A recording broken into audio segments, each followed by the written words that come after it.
I think the culture in the Middle East is all business is personal. So you really, in communications, you have to create that connection. So really making sure, like, I really believe, like, when I moved from the US into Egypt, you know, the American business mentality is like go and hustle and performance and productivity, and like here shoya shoya. Inshallah. Yani, have a cup of tea, ask about their family, really build that personal connection, which I really enjoyed learning how to do. Because when I first came, I was like very like, hey, we got to get stuff done. Like, I got to get my, you know, I got to deliver results. And like, they're like, no, you're going to get the results, but it's a different way to get there. And like, you have to spend time investing in your relationships and investing in who they are and getting to know them. So I think that was a big kind of thing. But in communications, it's the same way. Like how you are in being authentic, creating a connection, using emotion. Those are the things that are really good communicators do. And that's really a cornerstone of Middle East culture is being authentic, getting to know them, spending time creating a connection, giving somebody time. And giving someone your time is really valued. And I think when you take your time to get to know your customers, get to know your brand, help people get to know you as a founder of a company or whatever, it's the same weight. And it really leads to good things that can happen for your business or for yourself.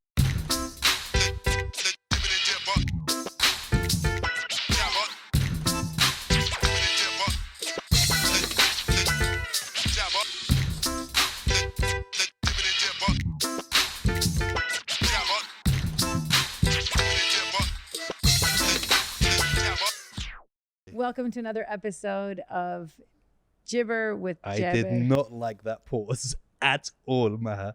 That was a, I don't really know who you are or what I'm doing here, no, but I wanted to give it introduction, dramatic pause. I like that. I like that. So for those who don't know the guest that I'm with today, her name is Maha Gabr, right? Yeah, see, that was a dramatic see, it was, pause. Right? It worked. Did it seem like it was a dramatic pause or like I forgot? No, have a like dramatic pause, like you were trying to like just take a deep breath before you go into it. I like that, right? It's yes. like the nerves of being in your funny. presence. When we started, you said, "Are you Maha Gabr or are you Maha Abulaini?" And then you told me, well, yeah, right. And then I still didn't get it right when I said I should have. Well, my name is Maha Gabr Abulaini. So in the Arab world, your middle name, your dad's name is important, and so that's why my Instagram and my Twitter is Maha Gabr, but my real name and first and last name when you fill out the forms, it's Maha Abulaini. That is quite important. And I remember when I had my twins here, that was the whole English Arab thing. So when I wrote their names down on their birth certificates, I just put Zain Jabber and Noah Jabber. And then I forgot I was supposed to put like my name in the middle. Yeah. So now they don't have that 3 hyphenated name. And I feel like I kind of missed out on having, I feel like, you know, when someone has 3 names, it's a bit more kind of like Zain Ahmed Jabber. Like somebody Thurston the third. The third, right? Yeah. So for those people who don't know, you are a marketing, PR, and communications ninja. Ninja.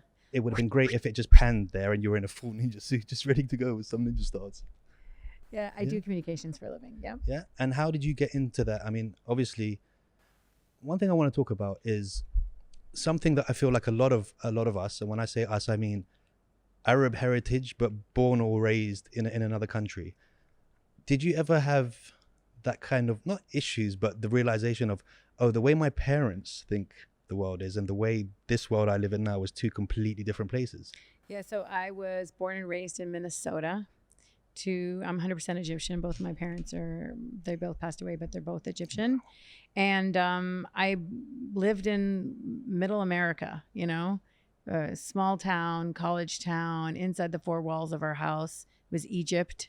Yeah. The rules, the food, the language, the music. My parents listened to a lot of Kulthum and Abdul Halim and Quran and watched ART. That's how old I am. Huge dishes outside, right? That's and had a satellite dish. And so you really watched Arabic television, serials, movies, all that kind of stuff. My dad had a lot of cassette tapes, Arabic cassette tapes. So we still listened to a lot of Arabic music once we were in home, but in our house. And the minute you open the door, you're in America. So then it's all, the American culture is much different than Arab world culture. Like it's really a different, like I remember explaining to my father once I wanted to go on a sleepover And he was like, we don't, like, we don't sleep outside the house, and like, you have to sleep at home. And I'm like, no, Dad, it's a cultural thing. We get together, we have pizza, we watch movies. It's supervised. There's parents in the house. Like, we're 8, 9, 10, 12 years old, like little kids.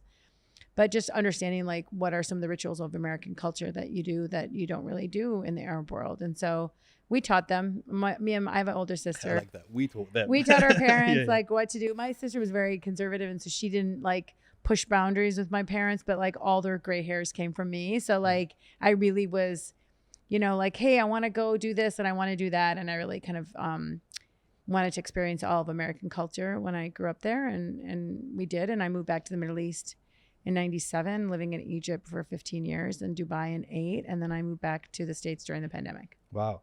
I remember growing up through the same thing. There was absolutely, and I'm a boy. Like I know that the boys in Arab world, boys and girls get treated differently. Yeah. Even as a boy, my mom was like, nah, but I'm going to sleep over. It's a thing we do. They're like, there's no sleepovers. And if I managed to kind of get one over where I did get a sleepover, sleeping over at mine was absolutely no. Yeah. My mom was like, this is my house. I don't want anyone in it other than the people that have to be in it, which is you guys. And I want you out soon, you know, when you grow up. Like, no one came into my house. Even like stuff like, you know, I want my friends to come over. They were like, just go to their house. And I was like, no. And then I had to explain Halloween. I remember the first Halloween I went to. Begging people for candy, knocking on their door, asking for candy. No joke. It's a weird thing when you think about it. Do you know what my outfit was? It was white powder on my face with a bit of blood from her lipstick and a bin bag. You know those big black trash bags with the arms cut out? And I was supposed to be Dracula. She was like, this is the most I'm doing for you. I'm not going and buying you outfits and all of that stuff. Halloween. It's different trying to explain it to them, right? Homemade costumes. But this is the one thing I wanted to talk about. How important do you think your heritage and culture is to communications? Because us as Arabs, we can market anything. Like, you literally, like the way we talk in the Arab world, we're always making things better. Like, I remember being in Khan Khalili in Egypt, and the guy was like, come. And like his store was all set up like an old thing made for tourists. Yeah, and he's like, this stuff here he's making stuff up from Pharaoh, Ankabut Amun and stuff like that, and making stuff up. And he's like, it's priceless, but for you, good price. Do you know what I mean? They know how to do that kind of stuff and sell. Yeah, I think the culture in the Middle East is all business is personal. So you really, in communications, you have to create that connection. So really making sure, like, I really believe, like, when I moved from the US into Egypt, you know, the American business mentality is like go and hustle and performance and productivity, and like here shoya inshallah. And have a cup of tea, ask about their family, really build that personal connection, which I really enjoyed learning how to do. Because when I first came, I was like very like, hey, we got to get stuff done. Like, I got to get my, you know, I got to deliver results. And like, they're like, no, you're going to get the results, but it's a different way to get there. And like, you have to spend time investing in your relationships and investing in who they are and getting to know them. So I think that was a big kind of thing. But in communications, it's the same way. Like, how you are in being authentic, creating a connection, using emotion. Those are the things that are really good communicators do. And that's really a cornerstone of Middle East culture is being authentic, getting to know them, spending time creating a connection, giving somebody time. And giving someone your time is really valued. And I think when you take your time to get to know your customers, get to know your brand, help people get to know you as a founder of a company or whatever, it's the same weight, and it really leads to good things that can happen for your business or for yourself. Yeah, and I think they appreciate it more. So I love languages. So as I was younger, I was learning lots of different languages. And whenever I'd meet someone who was Portuguese or Spanish or French or something, and I'd be speaking, even if it wasn't the best Spanish, the way they'd react to me would be different, because they were like, this guy's taking the time out to kind of find out where we're from, how we talk, our kind of jokes and that kind of thing, right? So I understand how, when you're saying that more personal kind of thing goes a long way. 100%. And even like the essence of Arab culture is hospitality. You know, and making sure that you look after someone or take after someone. And if you're really good about being a mindful communicator, you're looking after your message, your reputation, your persona, how you treat people behind closed doors, how you treat people in, you know, when cameras aren't on or when you're not like in a big meeting with people, like all of that stuff kind of matters. So do you feel like your ninja skills boosted after you were out here for a while and you combined the two styles together, the American style? I think a big sense of self is identity and like understanding who you are and where you come from. So I think that's helped me a lot in my career, is bridging that East and West. Like I spent a lot of time helping people in the US understand the Middle East market and culture and how to do business in the Middle East. And I likewise spend a lot of time helping US companies, businessmen, people understand how to do business in the Middle East. Like, don't come in and do these mistakes, make your time to do these right things. And so that's one of the things I love doing, is bridging East and West and really bringing value to both sides, so that, you know, I promote a ton on my content, a lot about Egypt and Dubai because it means so much to me. But I also promote Minnesota and how beautiful it is to people in the Middle East who like would think of the US and would think of New York and LA and Miami and California and like Vegas, whatever. And now like a lot of people know about Minnesota because like I'm like really proud of where I'm from. You're flying the Minnesota flag, right? 100%. 100%. So did you feel like you were like that growing up, or was there that kind of, I need to act a bit more like them than an Arab just to kind of fit in, especially in the whole college, you know, growing up college, it's a lot more difficult, right? Yeah, I think, I mean, we moved around a lot when I was little. So like I lived in the US, but then I spent a year in Egypt. I spent a year time in Saudi. I lived in Abu Dhabi for a year. So that teaches you how to adjust to new markets and cultures and how to make friends. And then when you're a kid, you don't want to move around a lot. You want to like have your friends and you don't like starting over in school and having to meet people. So I think that was, you know, it's a challenge. Like so I think it helped me. Like I knew how to adapt to different cultures and situations just because we moved a lot, and that was kind of what we did when we were younger. But that probably helped you so much with your communication skills, because you had to kind of like just meet new people, start all over again so many times that you kind of learned from each one that. Yeah, well, my dad was the dean of a business school in Minnesota, and my mother she was in a wheelchair and she wasn't going out to a lot of public events, and my father had a lot of public events. When you're in university, you have like graduations and fundraisers, and you have a lot of functions when you in university life. And so I was 14, 15, 16, 17. My dad would like, you're coming with me. Yeah. And we would go to these big ballrooms with all these adults. And I would like put on a dress and go with my daddy to work. And like, he would just like, okay, off you go. Like, let me work the room. And that's how I learned how to like walk up to strangers. I'm very comfortable networking at a conference. Like, yeah, the last couple of days I was at the Dubai Metaverse Assembly, and you know, there's a lot of people there, and they're all like standing in their high tables, drinking their coffee, and it's very intimidating. Like, you don't know any of these people. How do you work that room? How do you talk to people? How do you go up to strangers? What's your line? What do you say? And I just really grew up in that environment where I would just have to do that, and I was kind of forced to do it. So, what is your line? It's not a line. It's just like, you know, how do you have confidence? It's not more about what you say. It's more like you analyze a situation, right? Of what might work best in that just situation. Introduce yourself. Just, you don't have to overthink it. Just say, hi, I'm so-and-so. And like, just say hello. Do you feel like it's easier for you because you're more known now to kind of introduce yourself to someone than... I'm not more known. Well, of course you are.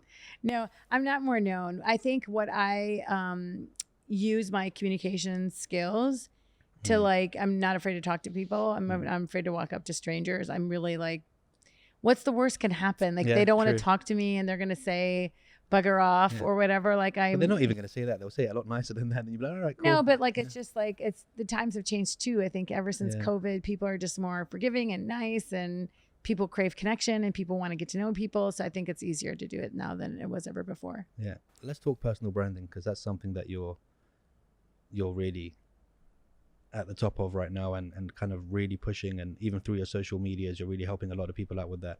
What would you say the most important first step when it comes to personal branding? Yeah, I think a lot of people think personal branding is about self-promotion. It's about leadership. So I think if you have something that you're passionate about, that you are an expert at, like you love photography, yoga, cooking, fitness, what to eat, how to train, you have a skill, sport, whatever you're good at, share it with the world. Like if you have an expertise, why don't share it with the world? And a lot of people think everything you do you should get paid for or have some sort of recipe for monetizing it. Like give it away for free, create value for other people, show people who you really are. Build your personal brand based on your personal like persona, the thing, your life, who you really are. who you really are. Because that's the kind of thing I think people love seeing during the pandemic. Because like when we got to see all the news shows from like somebody's kitchen and the dog would come through. I remember watching a live interview that Serena Williams did. She's a fashion line and she was talking about it. And her dog came in the video. I'm like, that's real life. Yeah, that was real life. There was another one where it's a That's news reporter, right? And he's sitting there and his kids are just running around in the background and slamming the doors, and he's trying to kind of close it. And there's one, you know, those little things that the baby's sitting and run. And you can just see it just coming past. That was a big viral moment. The guy, he was doing like a interview about like climate change or nuclear something, proliferation, something super serious. Yeah. And all of a sudden the little kid comes in and then that's how it should be, man. It's like, I feel like that's real life. That's authenticity. There's a lot of fakeness in the whole social media. You don't get away with it anymore. You don't think so? Mm-mm. People are smart. Transparency is like really difficult for people to do. But I think the algorithm helps good looking people get away with a lot more than they should. I don't know how the algorithm works. I don't think anybody knows. To be honest, but it's like, I feel like, okay, so what do you say to someone who, because the algorithm is weird. So I have friends who very good at what they do, love what they do, outside of social media are very well known at what they do. And I know for a fact that more than, let's just say they have, even if it's something like 2,000 followers, I know personally 400 of these followers are friends or acquaintances. But when they post something, it will get like 20 likes or 23 likes. Yeah. And maybe a few comments. And it's like that for years. What do you say to someone, apart from the stick with it, it's going to happen? But what do you say to someone who's just not seeing results from social media? And right now, social media is so important, right? Well, depending on what platform there are. Like if they're not getting traction on one platform, maybe they should start a different medium. Like maybe they like podcasts and they should do audio because they are a big consumer of podcasts and they like to listen to it in the car, in the gym, when they're out for walks, at the airport, whatever their lifestyle is.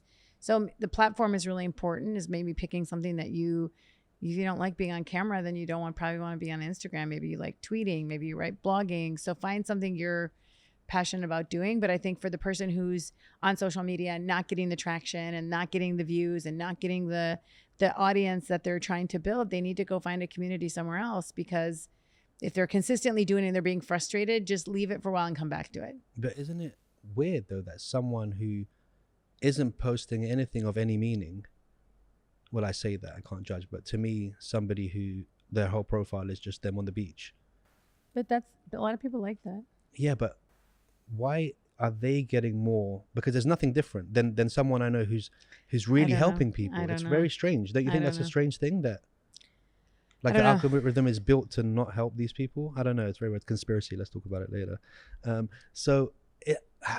What's the difference between, let's just say, PR for a personal brand, or for somebody who like me who's promoting themselves and the show, and for a startup, someone that's just starting? Where do people make the most mistakes? I think if you're a startup, you have limited funds, you have limited resources, you have limited team members. You can't afford to hire a PR agency and a marketing agency, or a PR executive and a marketing executive. So there's a lot of creative ways to do storytelling for yourself if you're a startup. One is focus on the founders. Maybe the founders could start filming kind of, how did we build this business? What's it like behind the scenes in building this company? Help us make decisions on furniture, brand names, colors, lines. Involving the community in the process is really, really smart, because it helps you gain a community. If you are a startup and you can't afford public relations, you have to figure out, what are some things that you think are good stories within my building? Is it my recruiting practices? Is it our approach to fundraising? Like, what is it that we think we might find interesting to share with other people? Internet is free. Use the platforms that exist that are also for free. Instagram is free. LinkedIn's free. YouTube is free. Create a show. Yeah, you can shoot everything with your phone these days. You don't need to have nice mics and nice camera equipment. So that is something you should take advantage of, using the power of free opportunities that are out there. And I think you also should think about, if you're a startup, going to events. Events are like a triple whammy. And it's even better if you can get to speak on stage. So let's say you get to speak on stage, you get to deliver your key message or your story or talk about your brand or yourself. The social media aspect is there because everybody wants to prove that they were at that event. So they're filming it. So you're going to get some social media cloud, context, follows, whatever, reach. The media always cover these events. So there's going to be media at these events. And so you can get a chance to talk to the press.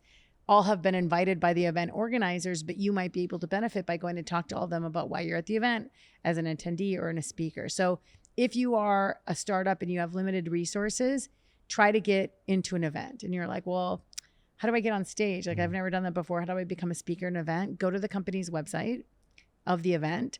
Look for who are the sponsors, who are the media partners. Maybe you might know someone that works there.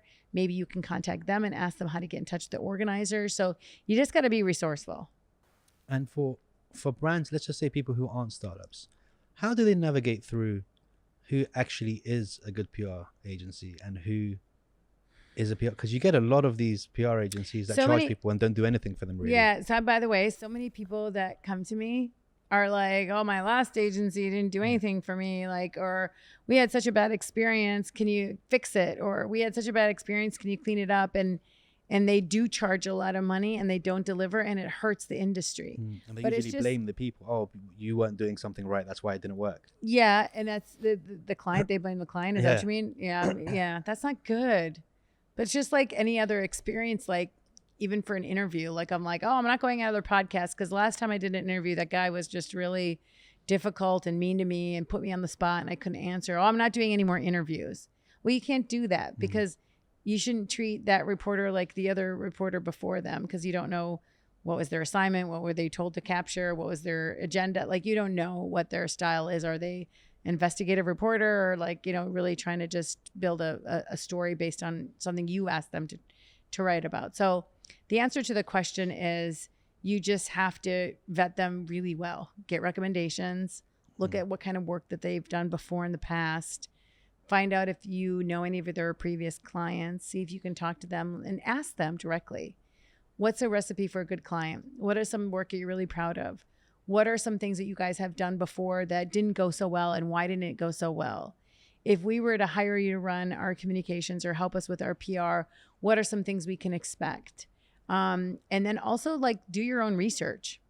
It sounds simple, but like look at their profiles, look at their websites, look at the stories. Are they getting stories for those clients in tier A publications, like major outlets, or in like smaller media outlets that don't get a lot of views because you want to go where you're going to get the most out of your message and your story? So I think there's a lot of different things you can do, but it does happen a lot. It happens with every industry, not just the PR industry, to be honest with you. So I think it's just a matter of like doing your homework, vetting properly, asking a lot of questions, and referrals are really, really, really important.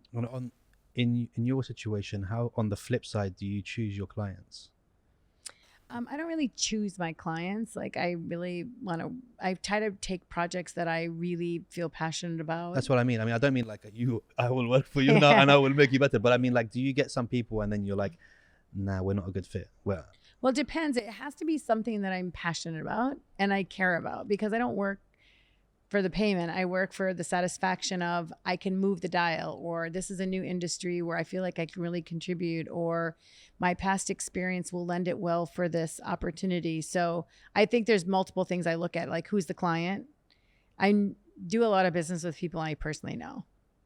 I would rarely, and I don't think I've ever done like an RFP or a pitch. Like I don't fill out blind RFPs because I want to give myself to the project and the person. And I just feel like I could do that better if I know them. How do you navigate the time? Because I mean, this has been a long time coming, even this episode. And we've been through some up and downs trying to get it finally done.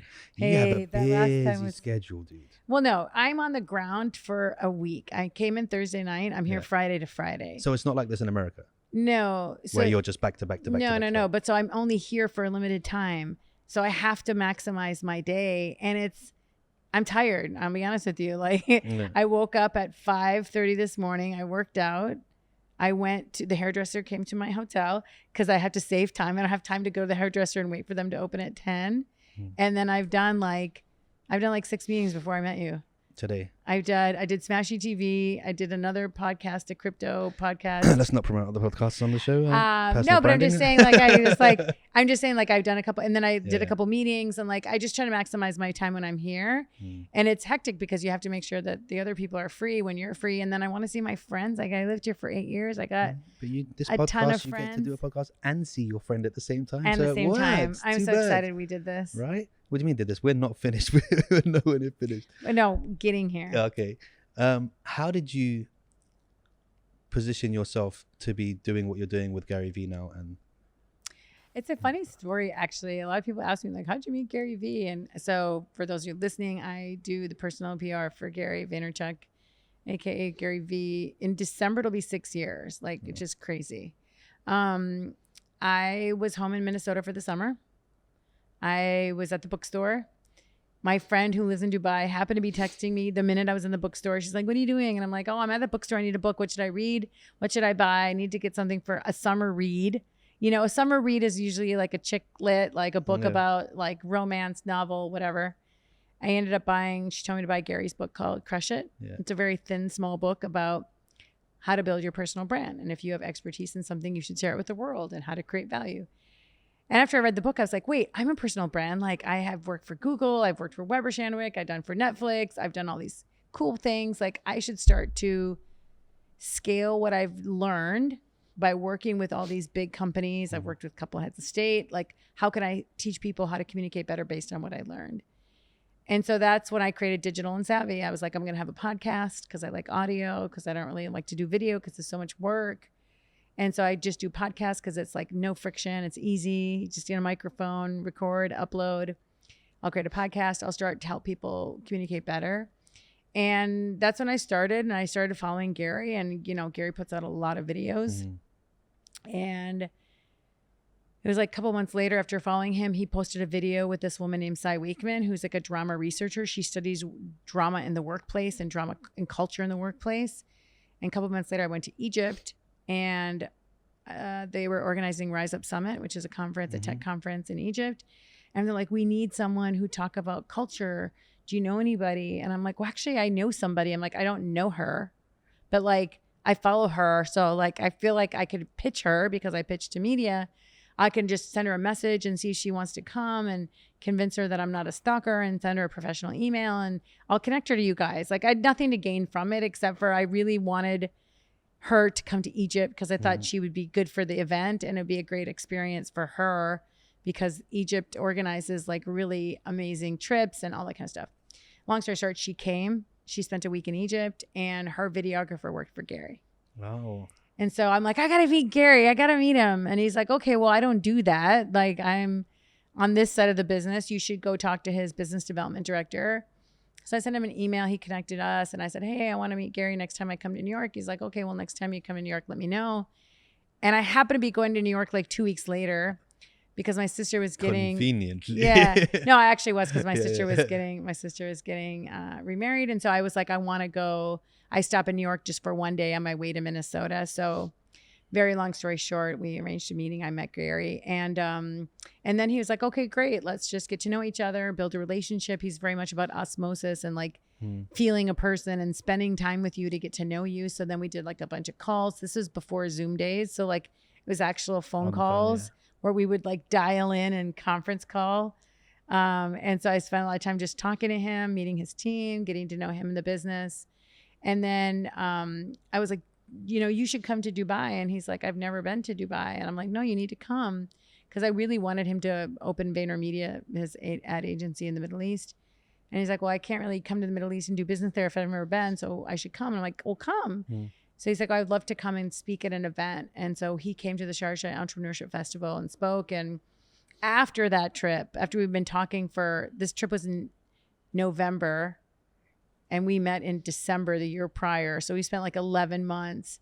Then he was like, okay, let's work together. And what are we going to do? And I'm like, oh, great. You want to open the agency? He's like, no, let's talk about PR and communications. Cause he has a whole machine of people that do his social. So I had to find a lane where I could really bring the most value. And I'm like, well, no one's doing the communications part, talking to the media, relationships, building that area of telling your story outside of people on your social. So why don't I do that? And he's like, great idea. And now the rest is history. 6 years later, I'm still doing that for him. It's crazy, right?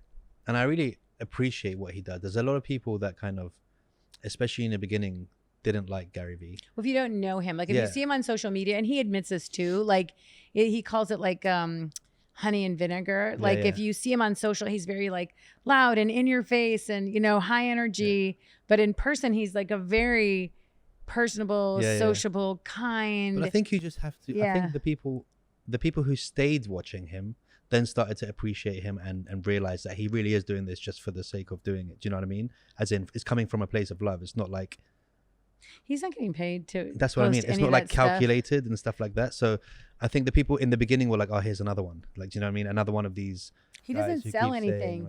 He doesn't sell anything on his social media to anybody. It's a big difference, actually. Like, do you ever see him on his social media saying, buy my t-shirts or buy my courses or merch? Never. Yeah. He just brings value, and he uses his platform to talk about what he cares about. But just value and blueberries. Blueberries? Yeah. Oh, he loves blueberries. That's true. I was like, blueberries. I'm like, blueberries, blackberries. Yeah. Yeah. He says, I eat blueberries like it's my job. Yeah, right? Yeah, he loves blueberries. Are good, man. Let's talk about antioxidants. Yeah, exactly right. Now we're doing one of his videos, right? Let's talk a little bit about Web3 before we leave, because I know that you've got me under the timing thumb today. No. It's just because I'm actually flying out tonight. Yeah, just stay another day. We'll record 3 hours. It's no problem. How important is Web3, do you think, in the future, and how much of our life is it gonna consume? I think it's a seismic change that is going to revolutionize many things. So Web3 is not NFTs or just metaverse. The essence of Web3 is blockchain technology. So this digital public ledger that basically authenticates anything. So it makes it easy for you to identify who owns what. And I think that's the difference. Like your passport will be on blockchain, your medical records will be on blockchain, your identity will be on blockchain, things that you own will be authenticated, your home, your rental contract will be done on blockchain, because it's a decentralized system that's a ledger that's authentic, and anyone can go in and view it and access it, and nobody owns it. It's not like a Meta, Facebook, Google. Nobody owns it. And you can track everything. You can track everything. Yeah. Do you think it's inevitable that the world will be just decentralized in the future? I don't know about that, but don't you think it's inevitable that people can't live without the internet? Well, yeah, that's... It's the same thing. Yeah. It's the same thing. Like, we can't imagine now. Like, remember, we used to be so afraid to put our credit cards on the online. Yeah. And now we're like, tap to pay. Let's just go. Like, and the fact that we don't even take the card out anymore. Yeah, just literally. We don't take the card out anymore. Like, imagine we were like, we were running around with the cash society, got the card, didn't put the card on a website. That was like scary. Yeah, it's weird. So that's just basically the evolution of. So like, things will be done on blockchain, just like things are done on the internet. It's not gonna. I mean, I don't know, because I'm not a technology expert, but it's not an either or world, you know. Like, we don't go, when we're shopping online, we're never going to go to the mall again. Like, you do go to the mall and you buy online. You know, you do both. You are going to, you know, go to a restaurant and you're going to order food for delivery. You do both. You don't do either or. You literally do it on the way back from the restaurant. Just order the dessert. I'll have food here and deliver the dessert. No, but I think that's the thing about technology and how it evolves. Like, you will continue to do both. We're only not going to have social media. We're not going to talk to each other anymore. People are only going to do things through the internet. No, people do love meeting in real life and having dinner and going to events. No, I'm kind of a conspiracy theorist when it comes to those Oculus things. I think like people are going to just be living in Have you tried to wear it for more than 20 minutes? You get dizzy. You can't. Yeah, but that's now. That's because we have those big brick 1980s ones. Once in it, you know, soon it's going to be like put the lens in and that's it. Blink my eyes. I'm in Egypt. Yeah, remember the satellite phones? Like the bag phones? Dude, I had the first mobile phone and I thought I looked so slick. Do you know what it was? It was a giant seatbelt strap with a box and the phone was on the box. Yeah, I remember. Like, I remember getting in Egypt in a BMW that had a car phone. Like, and that guy or girl was like so cool. like you open the middle section and there was a phone, you felt like you were in the movie. It's weird when new things come up, because I remember having a conversation thinking that Bluetooth headphones were going to make us look crazy. Because you remember when the first one came out, and you were like an AT&T operator. Yeah, and if somebody saw you from that side, you're just talking to yourself, walking down the street like that. We were like, no one's going to use this because they look crazy and they're talking to themselves. And now nobody. Now people are walking down the street. I saw a guy yesterday walking down the street having a very lively conversation. Looked like he was talking to himself, but he had his AirPods in. Yeah, I mean, it's just the evolution of how things go. But I think the more things change, the more they stay the same. Like at the end of the day, you want to just hang out with your friends and be with each other in person. Like you're not going to just meet in virtual reality only. It doesn't work that way. We'll see. I'm a conspiracy theorist. We'll see. What's the best way, your advice for brands to now position themselves early before the metaverse and before this Web3 really takes over, to kind of depending on what their goal is? But I think like anything else, you've got to like study and educate yourself and be legitimate in the space. You have to have the credibility. So you can't just go, I'm going to be a Web3 expert without actually like working in the field, operating in projects, integrating with the industry, building or being part of the ecosystem. Like you need to actually contribute something. And I think people who want to get in on it, if they're a 3D animator, if they're a website developer, but want to transition into doing AR and VR, like really invest in learning new skills so that you can contribute. And that's the best way to monetize, right? When metaverse starts taking place. Well, I don't really know how businesses are going to start monetizing it from it yet, in terms of like, you know, buying a land next to Snoop Dogg and Sandbox is like and selling that. If you are investing in it because you're hoping for future upside that someone's going to pay more than you paid, it's kind of risky. Like it's kind of like real life, right? Just buying a house hoping that it's going to sell for more in the future. Yeah, but if you only buy it because that's why you're buying it, is to flip it. Unless you're buying it to live in it, it's a great neighborhood, you love where it is, it's got these amenities. That's when you ask the question, why are you buying the house? Are you buying it to flip it as an investment, or are you buying it to actually live in it? Very interesting. How do you deal with, you know, when you're dealing with brands and stuff, how do you deal with crisis management? If something happens and then you're like, you open the phone in the morning and you're just like, bloody hell, mate. And then you see something come up. How do you navigate around that when it comes to the clients? I mean, it's just about the first rule of crisis management is rapid response. Like how quickly can we respond? You just play Shaggy. It wasn't me. No, because I think you need to show empathy. If you made a mistake, you need to apologize. You need to show empathy. You need to come out quickly. How many times have we seen things go wrong in the news and like, they're like, dude, you should answer it, or you should apologize, or you should do something, or just even this very famous case, United Airlines, where they dragged that guy off the plane and they spent 4 or 5 days before they apologized. Like they just left themselves open to so much criticism, because it's like, the right thing to do would have said, you know what, that wasn't appropriate. But instead they waited and they waited and they waited, and then it just allowed for a vacuum of... Is that because they don't have the right people managing their crises? Well, who knows? Maybe they had to go through legal things. Maybe they had to do investigation. Maybe they had their reasons, but then they should come out and say, hey, we know this is wrong. Let us do an investigation and find out, you know, how we can do better next time, or whatever they're going to say. But I feel like not responding is worse than having a wrong response. Is that the same advice you'd give to somebody who's managing like a client, so a person, and the person's like, well, I didn't do nothing wrong. So because you get that kind of like, if I answer this, that means I'm guilty or something like that. So how do you navigate that with a client who's, you're like, no, you have to answer this, and they're like, well, no, because it's outrageous that I did that. It depends on the situation. Like it's hard to just take a hypothetical out of thin air, but I just feel like be transparent, because everyone's pretty smart. Now look, I could be very selfish right now and carry on for another 20 minutes. However, and let you know that your time is ticking very close to the time that you have to leave. Now you have two options in front of you. You have the red pill and you have the blue pill. I can only show you the door, Neo. No, it's up to you. Is there anything that you felt like that we need to get out there, or we forgot before we do the second episode to make up for the first one being so short when you come back next time? No, I'm actually glad to be here. Thank you for having me. Nothing else that you feel like we've missed? Any kind of gems that you could give to the peeps? Gems to give to the peeps. One, if you have a social media account, be intentional about what you're posting and think about how you can build it and grow it, because everyone should have an audience that they care about and something that they're passionate about talking about on their social, if they have that. Be a mindful communicator.